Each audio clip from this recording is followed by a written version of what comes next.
I've always been a fan of the Jazz. I've always been a fan of coming into this building. It's always tough to play here. Love Coach Snyder and what he brings to the table, and putting guys in great positions to be successful. I think that's a huge underrated part of the game.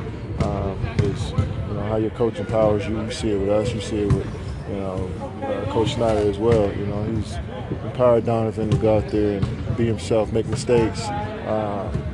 And learn from him, and that's helped him out throughout the season. And Joe Ingles playing well, looking Rubio. So, I think they've done a great job of just figuring it out.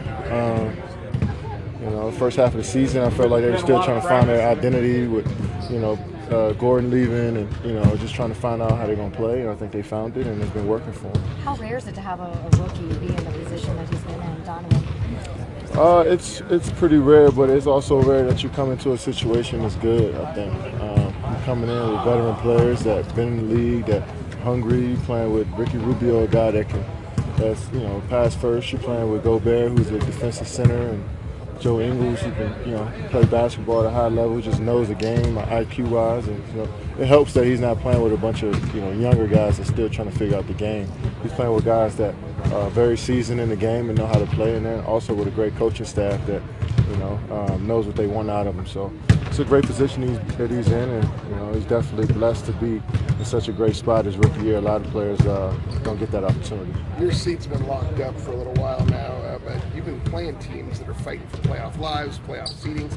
They must have felt like playoff games to them. How is that their sense of urgency kind of helped you guys? We're just knowing that it is, coming down to the season and late in the season, and teams, trying to ramp up for the playoffs. And I feel like we're trying to do the same thing here. We struggled a couple games, but for the most part, we know what's ahead. And, we try not to look too far, but also see the big picture. So, it's been great for us.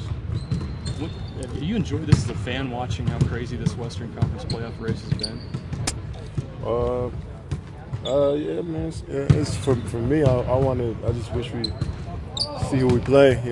Especially it's the last day of the season for us, and we still don't know. So it's pretty not nerve-wracking, but it's just confusing right now. With the tiebreakers and who wins this game, that game. So, but I'm sure the fans love it, especially with the Denver-Minnesota game. I think is the one that it's like a playing game. So I'm sure you get that NCAA feel with that game. I'm sure the fans love that. But as a player, more so a player than a fan, I'm just want to see who we're going to play so I can prepare mentally myself and as a team.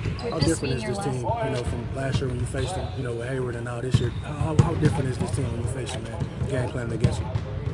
They got a couple more pieces, I think. Adding Jay Crowder is definitely a huge piece.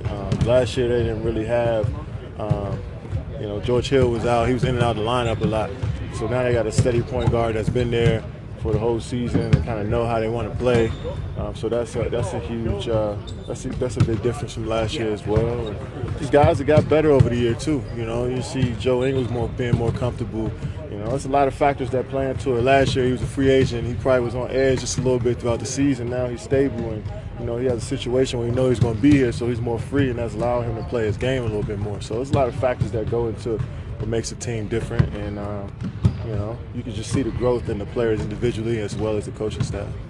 It's obviously Steve's call. Last one. What's your position on rest versus sharpness going into the playoffs? We got one more game. I don't know if a day of rest for the last game would do any help us any.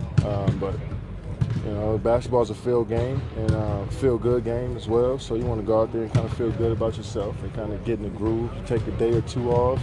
Real hoopers, we just don't feel right if we don't play the game. So it's good to be out there, get a sweat in, play, against some competition, and just figure it out mentally as well as ball players. So just want to hoop at the end of the day, no matter rest, the playoff positions, none of that stuff. You just want to hoop. That's what it's all about.